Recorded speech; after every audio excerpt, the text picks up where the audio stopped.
I'm Seamless, and today I want to talk to you about cheating. A while ago, I put up a video that was called The Value of Effort, and in the video, I explained my view that if you have to make kind of descriptions of your track to prove its value, like say, for example, I made a track all from scratch, didn't use any presets, didn't use any samples, made everything, and that was the track, and then someone else made a similar track that was getting more popularity or even the same amount of popularity, and I'm thinking to myself, and then like I knew that the guy who used presets, he used templates, he used packs, and like didn't make everything himself. I might want to think that, okay, my track is better because I did it the hard way, and then he shouldn't be getting as much popularity from doing his track as a result. And that's just fully wrong. Like, if I have to do that, if I have to explain to someone that, like, my track is better because it was harder to make it than someone who did something easier to get to the exact result, then that's not actually better. It's not better. It's the same. If I have to explain like that, then it wasn't really worth doing it like that. For that reason, anyway. Like, I make everything from scratch just because I want to, because I like doing that. Not because I actually think it's better, or because I think that everyone should. I do that because for my own personal desire of doing it the hard way. But I also know that there's way easier ways to do some of the stuff that I do, and that other people have been doing it and have been having far more successful careers as musicians doing that, using presets, using samples, using construction kits, that kind of thing. And this brings us to the idea of cheating. A music listener, or even a new producer, is just incapable of telling the difference between a track of someone who makes everything from scratch and a track from someone who did something similar but does it using presets or samples. They don't know. They can't tell. And like, I can tell, because I can tell when I hear some sound in some other guy's track that I've heard everywhere all the time, and then there's stuff that's like, I know it's mine, is fully unique, and that's whatever. But music listeners are literally incapable of caring. They can only listen to a track, and they can only look at it at face value, because they know nothing about how it was produced. They know nothing about why, or like even the failures on my part, what I was trying to do, and then I settled. They don't know anything about that. They can only listen to the music itself and see that that's the final product, and that's what they act on. So that's what the video, The Value of Effort, was about. And this is kind of a continuation of that idea, but it's brought to somewhat of an extreme when I talk about specifically construction kits. I'm not really that familiar with construction kits. I've only I promoted one recently that was the Cymatics Serum Pack for Future Bass, and that really only kind of qualifies as a construction kit because it has construction kit elements. It might even be the main focus of it, but it still actually has other value beyond that. But that's the part that people are going to care about. It's actually not the first pack that I've been involved with that is that, though, is the thing. Because you remember the Leviathan pack? The Leviathan's got that in there too. I produced sounds for that pack by making drops and then just striping, the layers out of it as individual sounds. That pack has construction kits in it. Nobody seemed to care about that. I mean, it was a while ago, so maybe they did care. I wasn't, paying attention back then. But anyway, point being, I'm also, by the way, I'm not really involved in the Cymatics pack. I'm promoting it because I was paid to do that, but I didn't actually make anything in it. When I did that, though, immediately comments popped out about how this was terrible because it was cheating. People, noobs, are just going to take and run with it and make whole tracks that are way better than their level. People are going to cheat the system and have tracks that are just pretty much done and then go put it up onto, a label and get signed and have a far more successful career as a result of cheating. And the TLDW of this whole thing is really that, one, you're right, but two, I don't think you should care, because I don't actually think that that's going to have a tremendous impact on anything that you, a producer who doesn't cheat, is doing. And the reason for that is because, I don't think you should care anyway, just for all the stuff I just said about effort, but like beyond, I know that that's not people's values, but for your value of worrying about competing with people who are cheating, you're not really going to have to do that for very long. What I mean by that is it's not a sustainable thing to do for a producer. Like, the producer can't rely on things that they didn't make forever. You might be thinking, because the logical conclusion to this level of cheating is just to have a ghost producer. At that point, though, you can't sustain that because someone is actually making this stuff for real. But that's also kind of true with the construction kit. Somebody actually did make that. We tend to be pretty okay with ghost production, but not so much with the construction kits, but you could really think of it as being construction kits, as being ghost producing. And then the thought come back to like why that's not really a competitive problem for you. Well, A, it's way too easy to get on a label even with like crappy music, but B, the kind of people who would just do that And not even like at a professional level, because even the best construction kits, you still have to like mix the stuff. You still have to put it together. Even if it is pre-mixed, it's not ever going to work unless you're still able to bring it together. Even if it's like the most minimal amount of understanding of music to be able to arrange a track from constructed elements, you need to still know how to do that. And then the whole chain downward, the less you do, even all down, like there's a huge stuff between like that, and then there's like, you know, samples. Then there's melodic samples that do people use, and there's the drum samples, then there's loops, and then there's presets. Every level about that, like, you still have to know how to make the music. You still have to have the ear to create a track that people actually want to listen to, and that's still valuable and still not cheating. And really, honestly, the people who troll for packs that have the kits as the only thing they do, chances are they don't have that, which is why I never really cared about just giving away everything I know about presets and sound design and whatever. I'm not worried about competition, because if somebody could take what I know and turn it into something amazing and then blow me out of the water, they were going to do that anyway. That was going to be them, and the only thing holding them back was really simple information that they were going to find one way or the other. I just happened to accelerate the process. But if someone is just not very good at any of that stuff, and I give them one of my, like, you know, amazing super presets that's like super great and that kind of thing, then they can't turn that into something that can compete with what I do. And that's true for any other producer as well.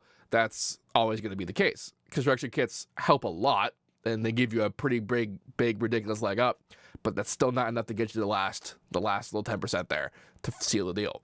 There'll always be this weird little quality disparity between people who are able to do everything themselves, or at least enough themselves that they can, you know, finish it, and people who aren't. And that's why I'm not worried about, like, just giving or even promoting a practice that does this kind of thing, or just giving away everything to everybody, like giving away my projects, that kind of thing. Beyond people like just literally stealing my projects, which is a whole other thing. But like, I'm not worried about people like copying my style or whatever. And I don't think anyone else should be either. Like, that's not a real worry. If they were capable of competing with you, they were gonna anyway. And any amount of like help that you gave them by giving that just happens to make that happen faster, which I personally believe to be the better course of action anyway, because that means that you know, the state of sound design and music production doesn't stagnate because the new things happen faster.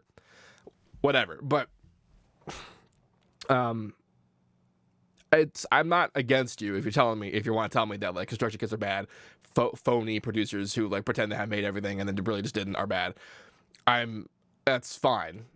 It just doesn't. I just don't think you should care, honestly. And you could care if you want to care, like, on a moral standpoint, just being like, well, they're cheating. I don't stand for producers to cheat. Then that's, you know, your deal. But if you're worried about it, like if you think that it's going to somehow damage the music industry, I'm here to tell you it's been that kind of damage for a very long time. And you've been dealing with it for a very long time anyway, even if you didn't know about it. Like a lot of times, like, actually, it's pretty funny because whenever I do a 75K tutorial and I look up a certain sound design, I'm like, I wonder how this was made. Like, I'm just learning it. And I get, like, you know, halfway there. And someone in the comments is like, lol, that was a Virtual Riot sample from his sample pack. Or like, lol, that was a Spaghetti sample from his sample pack. I was like, I didn't know that. And it's like, without knowing, I've been competing with people who have been doing lower effort work on their work this whole time. And that's not, again, the whole value of effort thing, that doesn't matter because they still made the music. That's still their music at the end, and it still has been created, and people are going to like it for that regardless of how it was made. So you really shouldn't. I don't think that you should focus on that. I don't think you need to either. If you're worried about it destroying the industry or like being an unfair competition to you, it's not gonna be that kind of competition for you. Like, it's the people who would run around and steal that kind of stuff are never gonna get any bigger than like the dumb labels that take anybody. Like, that's the kind of label they're gonna get on, and that's about as much notoriety as they're ever gonna get until they learn how to do it better, and then they just do it better, and now they're better. So there's that. I had kind of a fun thought about a comparison, because I used to, before I was I'm done with the video, you can stop now, but I used to play Half-Life 2 Deathmatch a lot. And I was stupendously good at that game. There was a point in time where I was better at that game than I was at anything else. And I didn't think that it was possible for me to be as good at something as I was that game. Eventually, I got better at sound design. But the point being is that I was really good. And I didn't cheat. Now, Half-Life 2 being a Source game and being a really old one, Half-Life Deathmatch being not a high priority for Valve, it got hacked a lot. So there were cheaters just everywhere. And at first I got kind of mad, but then I realized that I, as good as I was, could compete with cheaters. Like, I thought, like, there was a moment where I was thinking, this must be what it's like to fight me. For the record, there were people who were in that game who legit were better than me, to the point where, as good as I was, they made me look like your average scrub. And it was insane. Some of them might actually have been cheating too, but they were doing so in a much more sophisticated manner than people who just use speed hacks or, like, no clipped through the levels. Like, I actually found it more exhilarating when people cheated because it was harder for me to beat them, and I liked the hard way. This is kind of a theme for me. I like the hard way of doing things, if you didn't notice that about me. But I just never saw that as damaging my experience to have to compete with cheaters. If that's what they wanted to do to get what they wanted and what they were doing, that's their prerogative. It didn't diminish mine in any way. I get that that's like a super kind of outlier way of looking at stuff, and lots of people are just going to be like, no, cheaters are bad, always. And I'm not going to fight you on that. That's just, this is just me. I just think it was kind of weird that, like, I feel kind of the same way about modern music production, is that I am competing essentially with cheaters by doing everything the hard way, and I'm fine with that.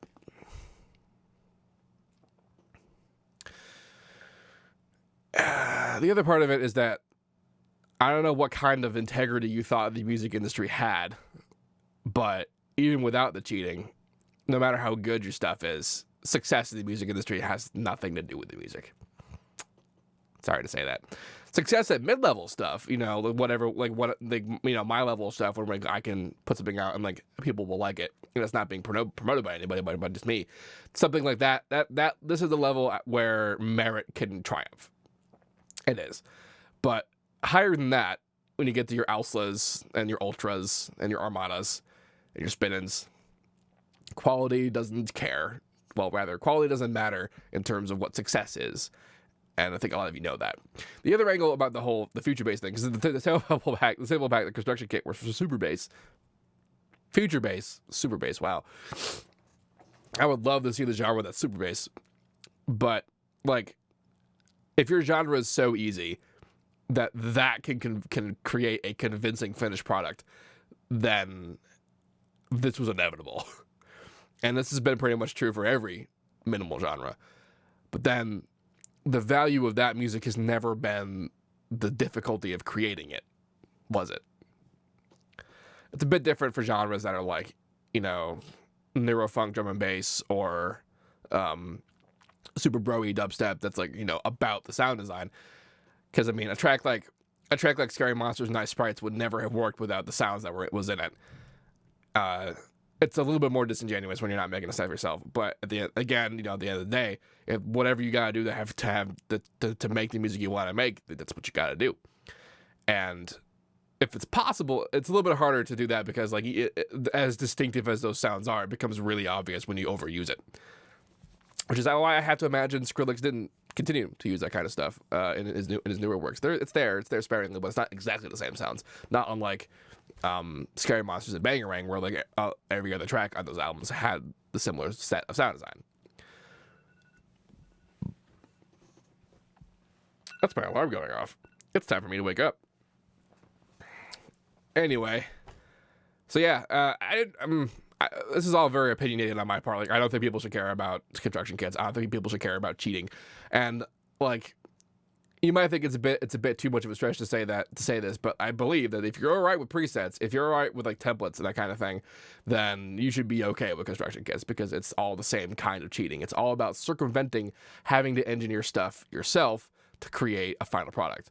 And there's definitely plenty of unscrupulous people who are doing that for the full intention of cheating, and there's also people who are doing it because that's what they have to do to make the music they want to make. And then there's also people who are using it for educational value. People who take my presets because they want to learn how to make it themselves. People who take the cymatics MIDI files because they want to learn about the theory behind making the future-based stuff. And even if that's one person out of everyone else who buys those packs with the intention of cheating fully to defraud the industry, then I believe that pack being there is worth it. If you have any questions about this, I would love for you to tell me and let me know. Don't forget to like, comment, subscribe, and all that good stuff. And as usual, have a nice day.